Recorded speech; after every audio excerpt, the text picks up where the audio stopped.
আসসালামু আলাইকুম ওরহমতুল্লাহি ওবরকাতু। আমি আশা করি আল্লাহ তাআলার অশেষ রহমত এবং দয়ায় আপনারা ভালো আছেন, সুস্থ আছেন।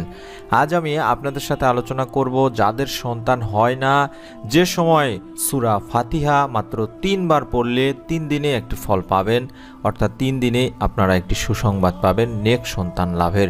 আমাদের কাছে একদিনই বোন জানিয়েছেন এই আমলটি করে আল্লাহ তাআলা তাকে 3 দিনেই একটি সন্তান লাভের সুসংবাদ দিয়েছেন।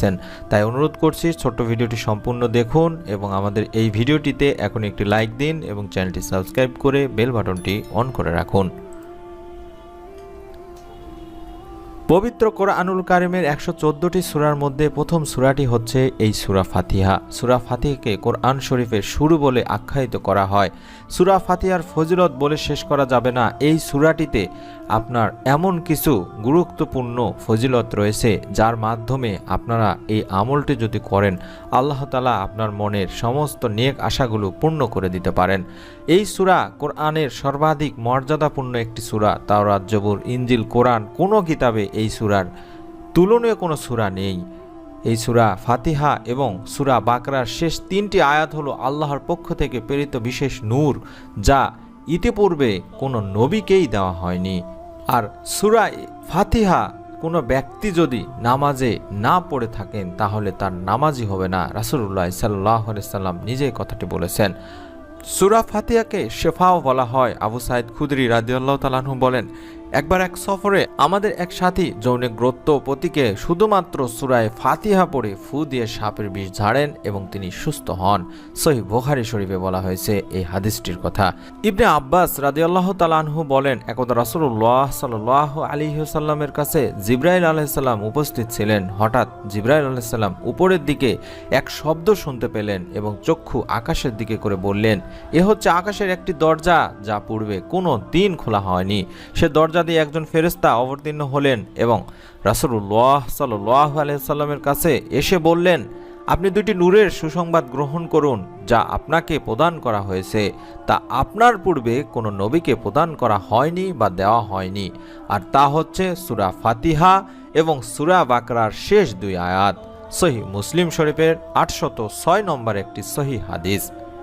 হযরত আলী রাদিয়াল্লাহু তাআলা আনহু বলেছেন, কোনো বিপদে পতিত ব্যক্তি যদি 1000 বার সূরা ফাতিহা পাঠ করে তাহলে ওই ব্যক্তি বিপদে থাকলে তা আল্লাহ তাআলা তার বিপদ দূর করে দিবেন ইনশাআল্লাহ। সন্তান লাভের জন্য আপনাদেরকে এই পবিত্র সূরাটি যে সময় পড়তে হবে আমি সেটি বলে দিচ্ছি। ফজরের সুন্নত নামাজের পরে অর্থাৎ ফরজ নামাজের আগে আপনাদেরকে এই আমলটি করতে হবে বিসমিল্লাহ সহ এবং কয়েকবার দরুদ শরীফ পড়ে নিয়ে তারপরে সূরা ফাতিহা অন্তত 3 বার পাঠ করবেন। তারপরে আল্লাহ তাআলার কাছে নেক সন্তান লাভের জন্য যে দোয়াগুলো আমি শিখিয়ে দিয়েছি সেই দোয়াগুলো করবেন। তারপরে আবারও শেষে গিয়ে 2-3 বার দরুদ শরীফ পাঠ করবেন। ইনশাআল্লাহ আমলটি আপনারা অন্তত 3 দিন করে দেখুন, আল্লাহ তাআলা আপনার মনের নেক আশাগুলো পূর্ণ করে দিবেন। অবশ্যই ফজরের সুন্নত নামাজ পড়ে তারপরে আমলটি করতে হবে। ফজরের ফরজ নামাজের আগে আমলটি করতে হবে। দিনী বোনেরা, আপনারা অবশ্যই নিয়মটি মেনে 3 দিন অন্তত আমলটি করে দেখুন, আল্লাহ তাআলা আপনার মনে নেক আশাগুলো পূর্ণ করবেন। মোনাজাতে আল্লাহ তাআলার কাছে সন্তান লাভের জন্য পরীক্ষিত যে দোয়াগুলো আমি শিখিয়ে দিয়েছি সেই দোয়াগুলো অবশ্যই করবেন। সেই দোয়াগুলো পাওয়ার জন্য আমাদের চ্যানেলে গেলে আপনারা পেয়ে যাবেন ইনশাআল্লাহ। আমি আশা করি আল্লাহ তাআলার রহমতে এই সূরা ফাতিহার বদৌলতে আল্লাহ তাআলা আপনাদেরকে একটি নেক এবং সুস্থ সন্তান দান করবেন। আপনাদের কাছে অনুরোধ করব, আমাদের ভিডিওর কমেন্ট সেকশনে যান, যেই বোনগুলো আমাদেরকে সন্তান লাভের সুসংবাদ দিচ্ছেন তাদের সাথে যোগাযোগ করুন কোন আমলটি কখন কিভাবে করেছেন তা জানার জন্য। আর সর্বোপরি আপনাদের কাছে অনুরোধ করব, আমাদের ভিডিওগুলো বেশি বেশি শেয়ার করুন, লাইক করুন এবং পরবর্তী ভিডিও পাওয়ার জন্য অবশ্যই চ্যানেলটি সাবস্ক্রাইব করুন এবং বেল বাটনটি অন করে রাখুন। আল্লাহ তাআলা আপনাদের মনের নেক আশা পূর্ণ করুন, আমরা সবসময় এই দোয়াই করি। সকলে ভালো থাকুন, সুস্থ থাকুন। আসসালামু আলাইকুম ওয়া রাহমাতুল্লাহি ওয়া বারাকাতুহু।